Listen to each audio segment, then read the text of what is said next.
So, building a NAS on the cheap, is it possible? Absolutely. Now, I will stipulate that I did go a little bit mad here with some of mine, but you'll kind of get the gist that you could most likely build a NAS box for well under £300. And that would be one that would absolutely rival all the Synology, QNAS, all of those kind of very top end, out the box kind of NAS solutions. This will absolutely blow them out the water.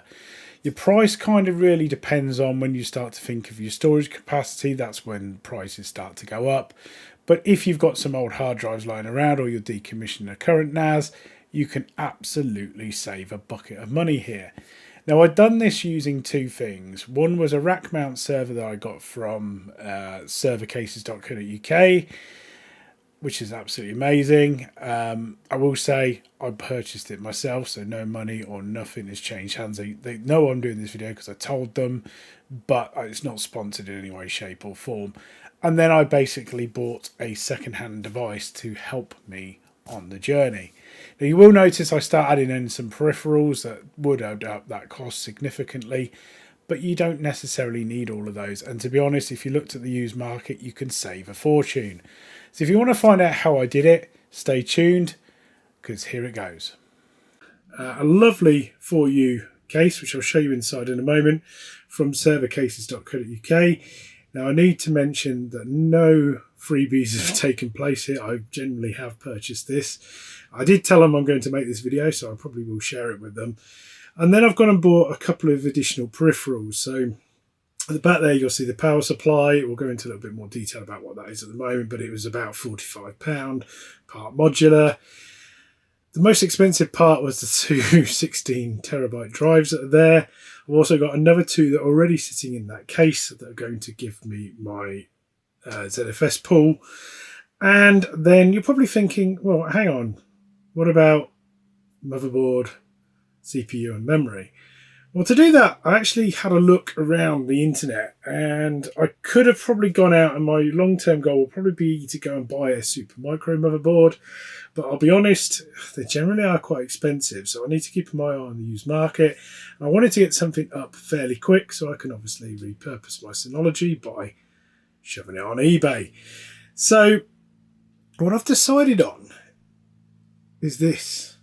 So this is a HP Z420. Now inside this is an i5 1620 CPU with around 36 gig of memory. I've stripped that out and now using some ECC memory that I've got. I've given myself at the moment about 56 gig. I will find the last 8 gig stick at some point and put that in. And what it does have is 10 SATA connections and a periphery of PCI devices. So it seemed a really good fit for this solution. So let's just cover off a little bit more about the power supply. This is an AGV 750 by Aris Game. I haven't really heard of them previously, but I'll be honest, I've seen a few people use these. They're 80 plus bronze, so you know, it's going to be fairly decent. To be honest, it's part modular as well, so a lot of the cables are already in. However, some of the SATA connections are modular. I will be honest, I've already previously fitted it to this case. And the two 16 terabyte drives I bought at the moment are Toshiba ones. Now, they will be accompanied by another two models that I have shook out of existing external drives. One is a Seagate Xeos, and the other is a Western Digital. Now, you will hear a lot about shocked Western Digitals, about the 3.3 volt pin. Contrary to popular belief, it isn't to stop people from shocking them. It is just part of the SATA profile where you can power up and power down those. Now, you can get around it various ways, and I'll kind of discuss how I'm going to get around it in this video. Now, when you do open the case up, it doesn't come with a power supply. I've obviously pre-fitted that just to make my life a bit easier. It does, however, come with a peripheral of gadgets and gizmos to enable you to rack mount. Also the key for the front, which I feel is probably the most important part. No, my luck, I've lost it. And at the very front, when you do find your key, just to show you, it has two large fans. I think they're must be 120. It does have 3 5.5 disk bays. The very bottom one I'll show you has the SATA drives connected to, and again, just to speed things up, I've already done that. At the very front you have the SATA trays, and now I've just bought some really cheap Yukon, yes I did say Yukon, SSDs. They're only 120 gig each, but basically they just mount to a tray on the bottom there and slide in. Hopefully slide back in, and if I turn the device round, you can see we've got 10 hard drive bays easily accessible. Now I could increase that by adding in obviously some hot swappable drive bays. I do have a couple to hand, so I might do that at a later date. However, what I'm going to do today is basically just stick in potentially the 4 in here. Like I said, I was thinking about hypervising this through Proxmox and then, you know, virtualizing TrueNas, but then I thought, well, realistically I could just deploy TrueNas scale. I don't necessarily want this to be anything but that, but it could do some of my light work with Docker from that point. What I will also do is put an LSI card in here. It'll be a SAS one, however it'll be a SAS with SATA support in HBA mode, so that what I should be able to do is kind of take the leverage a little bit off the main controller and have it run that way. But then I don't necessarily need to, I suppose, because if I'm not virtualizing it, why do I need to do it? So yeah, a couple of options I need to think about. The only disappointment I do have with this case, and I'll be totally honest, is the standoffs on it, for example, are just kind of built in to the actual chassis. I would have probably preferred to have the option where you've got individual standoffs. Apart from that, there's 2 fans at the back. There's also quite a lot of availability for PCI devices, so I will be putting in a 10 gigabit network card. I just need to probably make a decision whether I decide to put the LSI card in or not, because it will obviously just add additional power draw. So what I will finally show you is the actual Z420 system board, and like I said, it does have 10 SATA ports on board. Now you do have to do some jiggery pokery in the BIOS to get some of them to work. I'll kind of put a bit of a link in the description of what you need to do if needed. However, what I deliberately done is, you can probably see there's an SSD in there. First thing I always like to do when you get any kind of system board is probably get it booted into Windows 1, check it works, do a little bit of stress testing, and I also updated the BIOS. Now ever since I've updated the BIOS, some of those options have slightly changed. There is an NVIDIA 600 in there, but I won't be using that. And obviously that CPU as well. So if we actually look for the SATA connections, you can see across the bottom there, I'll remove that cable, are 6 of them just north of there.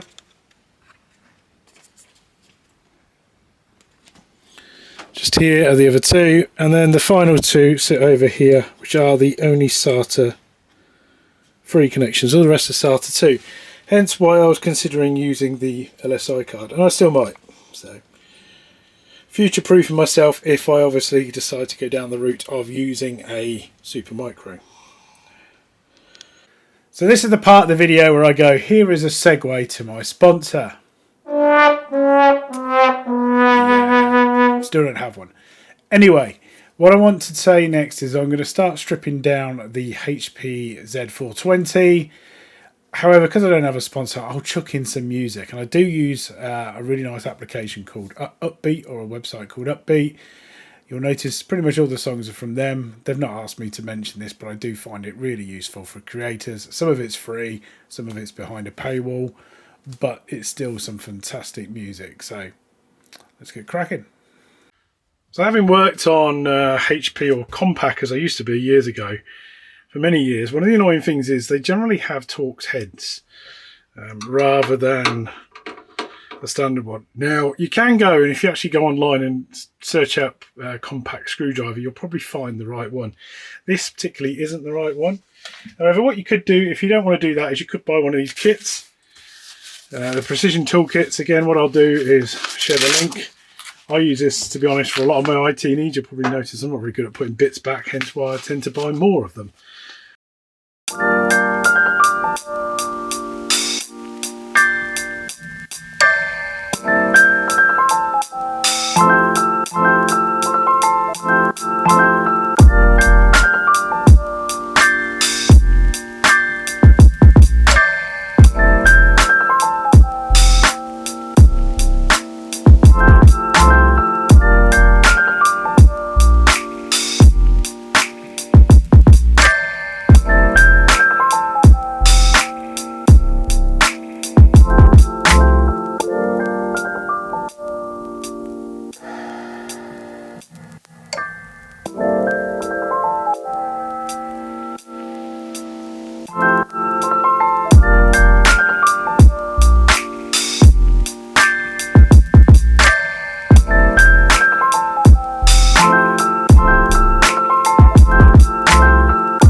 So what I'm going to do is make a start by removing the Z420 system board. You probably see I've already removed the heatsink, makes my life a little bit easier. And I've already put in the additional memory just to do some tests, make sure it's fine, did a mem test on it all, because the last thing I'd want was any of this ECC to start having hiccups when it's running my TrueNas. Got to strip all this out. Now the one thing to note, and I will show this a little bit later, that the power supply on this only has I think it's an 18 pin connector, whereas most ATXs have 24 pins. I will show you the easy way to get around that with some Amazon links as well. So yeah, without further ado, I'm going to kind of crack on with this, and yeah, then we'll kind of put it all in the case and get ourselves up and running. So I feel I owe the manufacturer of these cases an apology. I did find them in the end. They are in a bag. They are very different, so they're quite fat. To be honest, they've got very big ends on them. But at least we've got them, which is the main thing. So we should now be able to get this mounted.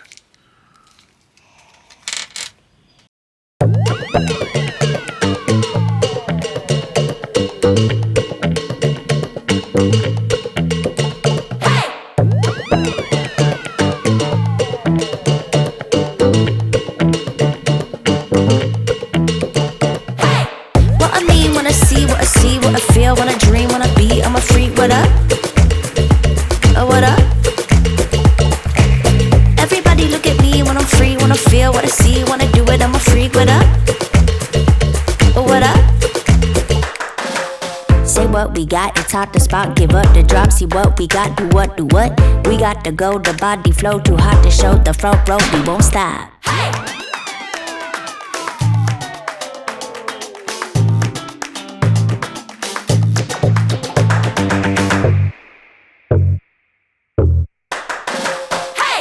What I mean, wanna see, what I see, what I feel, wanna dream, wanna be, I'm a freak, what up?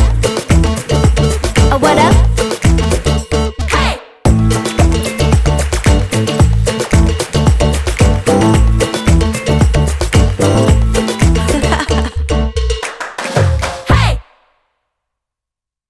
Just plug in the CPU, ready, power.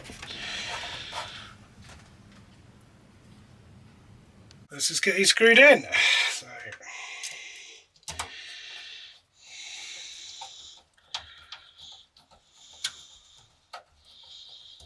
that one's in.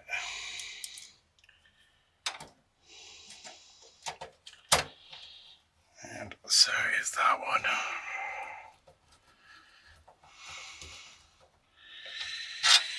Well, I just realised I've got to work out the power on this as well for this wonderful connections as well. So that's going to be fun. I've probably made that a lot harder for myself now, haven't I?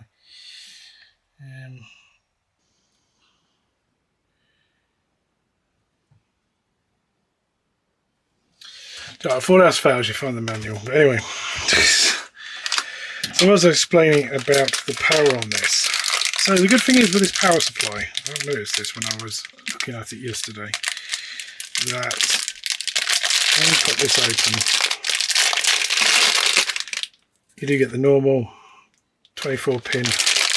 You also get test stuff. If you're going to use this in the test rig, you've got the nice loop back in there to do that, which is really useful. So yeah, good way to be able to test the board and various other bits.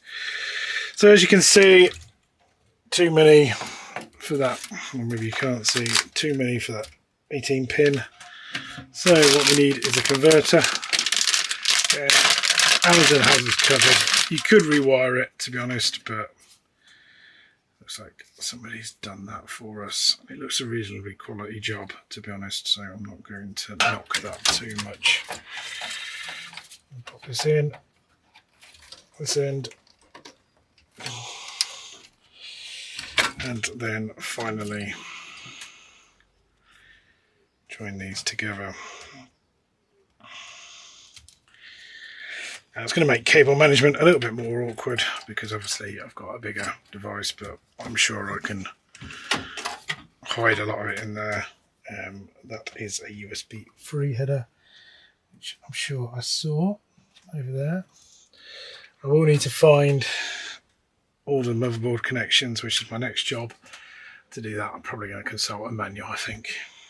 So Yeah. So having reinstalled the hard drive, CPU fan, when I did that, obviously I reapplied some thermal paste. One thing I noticed about these hard drives was packaging wasn't unbelievably good. It was okay. There was no silicone pack in there to kind of reduce moisture. We'll see how good these guys are. They do have some really good reviews on Amazon, so hopefully they'll live up to that. I mean, obviously I'm being quite brave here, going with 4 16TB drives. I am going to use a ZFS1, so single point of failure. I could just be a dick and splice them all. I just have them all as one big pool, but then if one fails, they all fail. So I'm going to have to lose 16 to kind of maintain some sanity, really.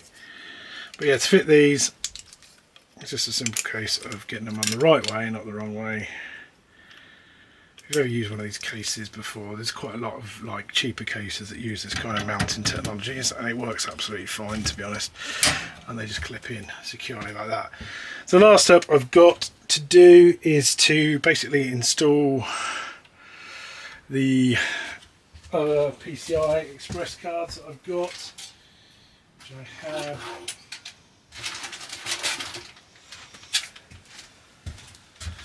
The following, one is my NSI thing. Now this is a Dell 310 that I have flashed to HBA.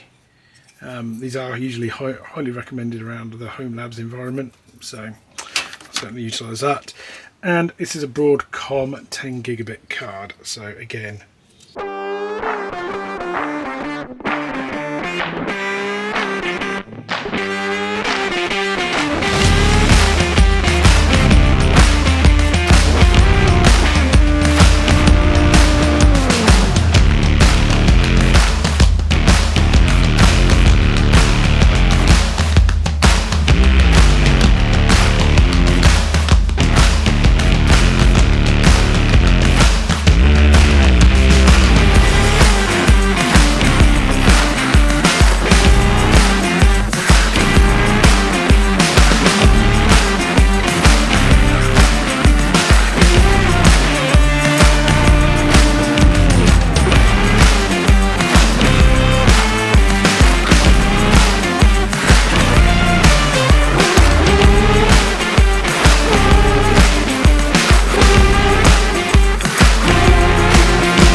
so ignoring the rubbish cable management, it's all in. So all I'm going to do quickly is just power it on, make sure it posts, and then what I'm going to do is probably, I don't know, maybe I'll take it inside and finish it off a little bit, or maybe I'll just build it out here. But the next step will be, one, just making sure it posts. So what I'm then going to do is obviously make sure I've got TrueNas scale downloaded and ready to go on my Ventoy disk, and then we'll get it all. So all inside and powering it up. Now, one thing I noticed with this is that I got these errors early on. So this front USB not connected, the FireWire not connected, which is 1, 2, 3, 4. And I did get a few others, but I've actually turned some of these off already. And you can see the audio one's not coming up either. So I did notice where to change these in the BIOS, and there's a couple of reasons this happens. The Z420, for example, has very different settings, and the cable that connects to the front is a little bit bespoke. to the point of you'll find out a bit later on how bespoke it actually is. So what I needed to do was go in and change these. So you can see I've hidden those devices, and that then should leave me in a good position. I just want to double check that both of my SATAs install, and then we can get Ventoy running. So if you haven't watched my Ventoy video, I did mention earlier and did link to it. So it should be quite straightforward now just to go in and do the installation of TrueNas Scale. Just waiting for it to boot back up, and once it boots back up, we should be in a good position that it will actually carry out the installation.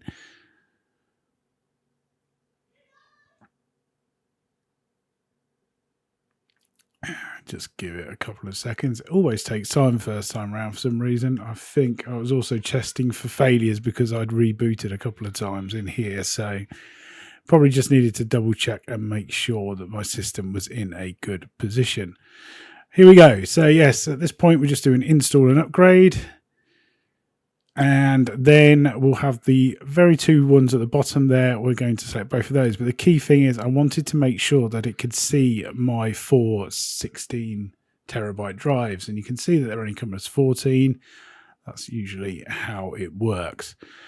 Just click yes, go for admin, and then set a password. Now this is very different to TrueNas Core because it doesn't use root, it uses admin instead. However, you can use the root option if you like, but there's no real benefit. Once we put in password, click OK, it will get on with the build. And just create a swap drive.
So anyone who's ever installed TrueNas Scale or Core will be very familiar with these screens. Basically, the way that TrueNas works as a whole is that you will configure it all from a web GUI, which is just a web browser, so to speak. So what will happen is an IP address is given to your NIC card. If you've got multiple NICs, you then need to set up the way that that works. But basically, once this has gone through, we'll be presented with an IP address. Now, you can only ever have one as DHCP, so you need to think very carefully how that's done.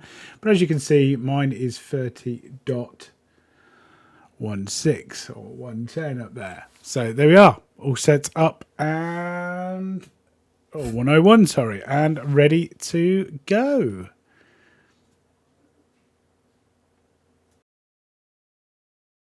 Let's talk about a little bit what we've done with upgrades. So originally I thought the case fans were extremely noisy. So what I've gone and done is replaced the rear two with Noctoas. Don't get me wrong, I probably didn't need to do this, but I'm a big fan of Noctua fans. Links will be in the descriptions for those. And to be honest, it gives me a bit of scalability in the future to, reduce noise even more. That being said, since I worked out what exactly the problem was, why it was sounding like a rocket ship, I've managed to fix it. The other addition is the water pump. So these are official HP ones. Now, the difficulty with this particular HP model is that the fan header is a 5-pin. I do apologise about the lack of cable management at the moment. I will get around to that shortly. But basically, it's a 5-pin. So you can go and change it, or you could do some other stuff. I've upgraded the memory. I've also added a 10 gigabit network card in there, as well as my LSI, which you can see I've got various different parts that run off there. Finally is just the hard drives. I do have 2 new fans at the front as well, which I'll come to in a moment. But I've got this side 4 16 terabytes. On that side at the moment, just the 1 8, which I'm just going to use for my Proxmox backup server. But I will add some additional drives there to give me some redundancy. Now, as I was saying, the reason why there was such noise coming from this device is down to this little temperature probe. So, this little temperature probe here is attached to the Z420 case as part of the assembly that goes to the power switch. So what I had to do is strip out the whole power switch. What I'm going to do long term is basically play with that header and fix it so I can wire it into this one. At the moment, all I've done is just drooped it out the front of this case because I want to get this up and running ASAP.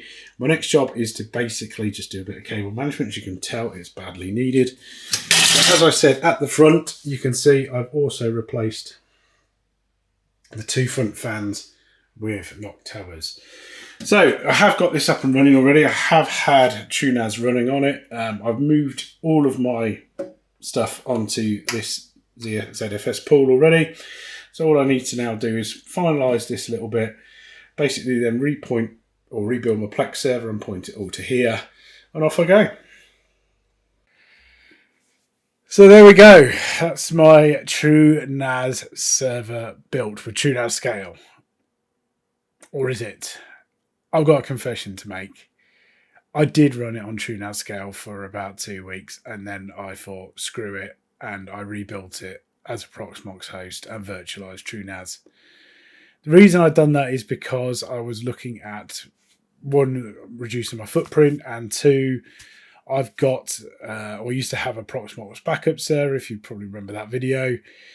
I'm now going to basically virtualize that within that node itself. So I thought it's actually easier if I do that, and I can split off some of the memory. Have I enjoyed doing this? Well, to be honest, the 4U case was absolutely exceptional for the price point. For about £90, including VAT, I couldn't really ask for much more. Second to that, obviously, the HP Z420 on the used market I picked up for around £70 with some significant memory in it, to be honest. It just so happened that I had some ECC laying about, because why wouldn't you?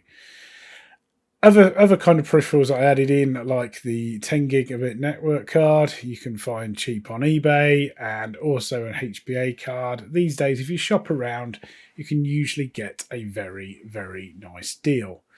Similar with hard drives, to be honest. I'm currently finding it very difficult to sell some standard 4 terabyte drives I've got. And they're getting some really ridiculous prices on eBay at the moment. So to say I could have done this a lot cheaper, absolutely. What I was looking for, though, is thinking about my power consumption. So I wanted to reduce the number of drives, or maybe just have non-spinning drives because they consume less to do more. So what else would I have potentially added? I will admit I have added 4 terabyte SSDs into that equation as well. To be honest, I didn't need to do that. I saw a really good deal where they were, it seems to be the SSD market, and also the M2 market is crashing quite a lot at the moment. And I managed to pick up a really good deal. So if you shop around, you might be able to get exactly what you want. Has been an event doing this. I've learned a lot, particularly around used HP workstations and some of the quirks. But I have proved that I can now have an updatable NAS that I can basically build upon at later times. If I obviously want to change out the motherboard and CPU at any time, I can. All I need to do is obviously go through the notions of exporting my pool and keeping a backup of it. That has probably been my favourite part, apart from the SSDs called Yukon. What a name. If you have liked this video, you know what to do. Please hit the like and subscribe, and even that bell, why not? And I'll see you next time.